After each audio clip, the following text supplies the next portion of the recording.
I wish to first of all thank the organizers for this opportunity to present my paper over here.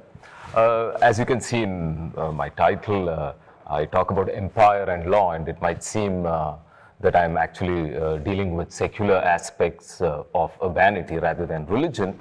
But very often, let's say, the debate on religion as we know it today is focused either on ritual, rite, and ceremony on the one hand, or in the, let's say, in the Protestant form as Glauben, as the inner subjective belief. And when we look at pre-modern societies, religion played a much larger role. I wouldn't say that in terms of belief, but it occupied also the secular space. And this is certainly true for the three monotheisms which define themselves as law. For instance, Judaism as the halakha, in the Catholic Church as the canon law, and the church itself was one of the major landowning institutions in Europe, and in Islam, of course, as the Sharia, or as God's law. So here in this presentation, I talk about how God's law was actualized in Mughal India. It was not, of course, God was not, perhaps they would have said that God was the larger agent, but here I show through human interpretation how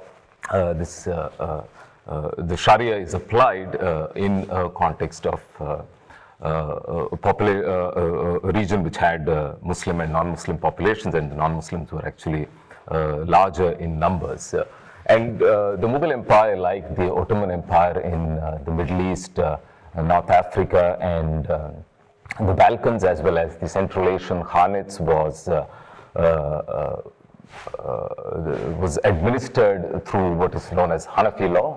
Hanafism is one of the four major Sunni schools of legal thought, and today in contemporary historiography we divide the intellectual development of Hanafism between the classical and the post-classical period, the classical being approximately until the fall of the Abbasid period, and the post-classical from the 12th to the 18th centuries. And it's a law that is developed by the ulama, or the learned Muslim scholars, not by the state authorities, and circulated widely. So in the 17th century, the last of the great Mughal emperors, Aurangzeb Alamgir, commissioned the first and only imperial canonization of Hanafi law, which took around 7 years, from 1665 to 1672. It was made at the Red Fort by a team of jurists headed by Sheikh Nizam, who came from Bihar, and this compilation contains around 25,000 legal opinions that had been developed over the course of a millennium in different parts of the Hanafi world. And it was also, and it was composed in Arabic and dedicated to the emperor. That's why it was called Al-Fatawa Al-Alamgiriya, or the institutions of the world conqueror, and outside of India it was known as Al-Fatawa Al-Hindi, or the Indian institutions. And it was one of the most widely circulated texts. Here you have just shown a manuscript copy that belonged to the Ottoman Shaykhul Islam, Fezullah Effendi, which was, this particular manuscript was made in Medina in 1692, and very often through pilgrimage as well. The text widely circulated when Aurangzeb himself was alive. So how does Hanafi law fit in? I'm looking at two aspects focusing on the suburbs of Mughal Delhi. One is the urbanism, and the other is the urbanity aspect. In the 17th century especially, the entire agrarian land belonged to the Mughal state. It was the endowment, or the waqf of the Baytul Mal, the public endowment of the state. There was no allodial property in agrarian land, but within the walled cities there was of course private property.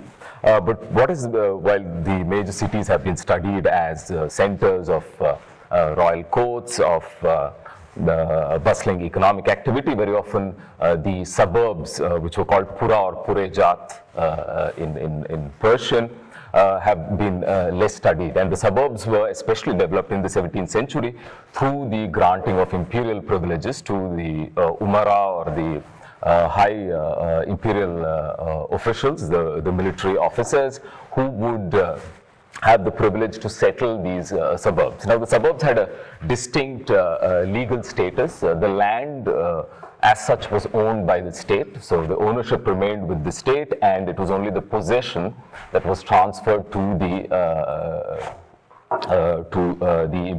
imperial officers. And one of the most famous Pura in Delhi was Jai Singh Pura, which is where today, which is at the heart of Delhi's real estate. It's Connaught Place, and it also has Jantar Mantar that some of you might have visited, the astronomical observatory that the Rajputs had constructed in this particular land. So this land did not have any owners, and unlike the land within the city walls where one could buy and own property. So this is based on a very specific understanding in Hanafi law of what is the distinction between movable and immovable property.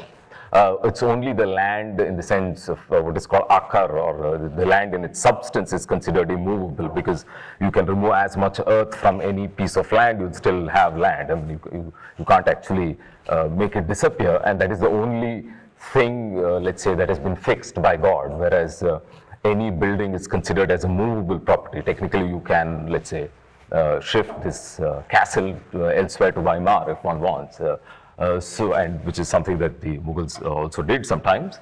So for them, what we would consider as the immovable property was actually movable property. So the trees could be uprooted, roads could be shifted, but also buildings could be taken away.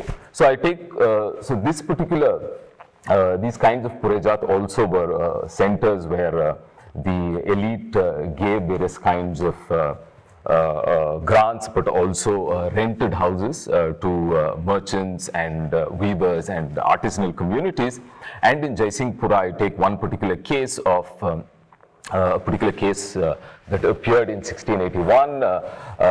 Jai Singh Pura was managed by the Mutasaddi, of the clerk of Ram Singh, who was then the Rajput officer, and Bimal Das, who was a very well-known personality in Delhi. He also acted as a go-between between the Bohras, or the merchants of Chandni Chowk, and the Rajputs. Very often went to secure credit line, but he was also known for another aspect, which is that he was a very good astrologer. So very often the merchants would ask him to fix the auspicious date or the muhurta for the marriages of their sons and daughters. And he was there between 1671 to 1681. Though he had very good connections, by 1681 the matters had actually gone quite sour with the merchant communities, because he was heavily under debt. And here you have the court case as it was judged, and by the Sheikhul Islam, the chief judge of the Mughal Empire. Now, in this particular case, it was there were two particular. There was problem with the jurisdiction itself, partly because the plaintiff and the defendant were in different parts of the city. While the merchants who were claiming their rights were within the walled city, the Bimal Das who had to pay back was in the suburbs. So rather than an ordinary judge taking over this case, a normal Qadi, it was a Qazi al-Qudat, the chief judge himself, who took matters.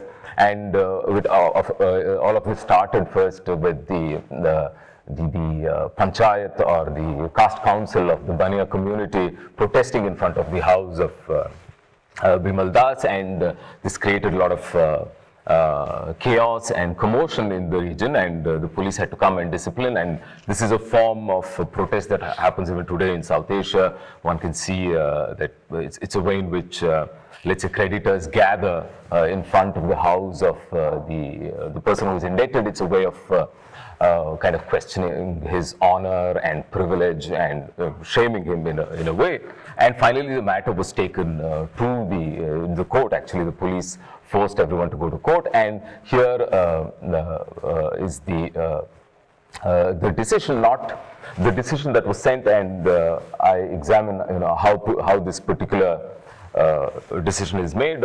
So based on sections 20 and 23 of the Imperial Code, volume 3, on the judicial courts. As I said earlier about the chief judge's role where he could take on extraordinarily this case, and another provision called what is called in Arabic Kitab al-Qadi al-Qadi, or a letter of a judge to another judge.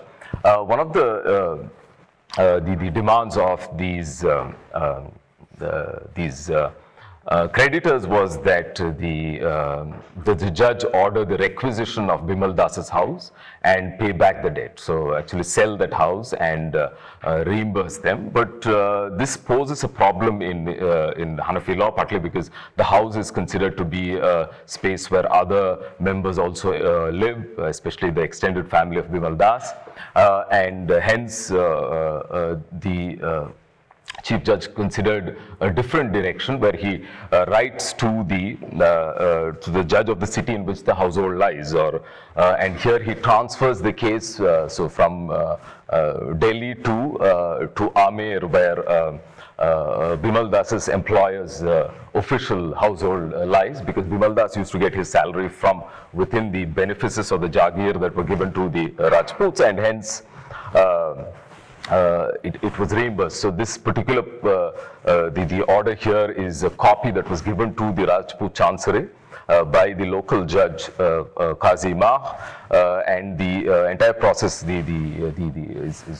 happens through the imperial postal system, and since it's a transaction between two legal authorities of the empire, they are the cost of the post is covered by the state. If one had to send a private letter, one had to pay for it. So I'll just conclude with briefly by saying, firstly, Hanafi law unfortunately has not been studied in the South Asian context.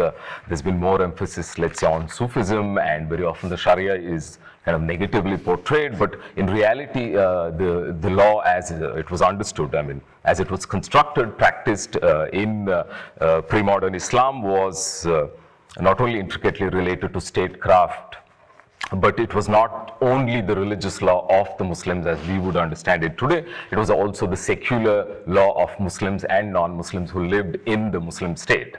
And it was this aspect that was, let's say, considered to be central to the idea of sovereignty. It was not only the application of law, but it was also the responsibility to see to it that contracts were actually honored. And in this case, I just took one example. Thank you for your attention.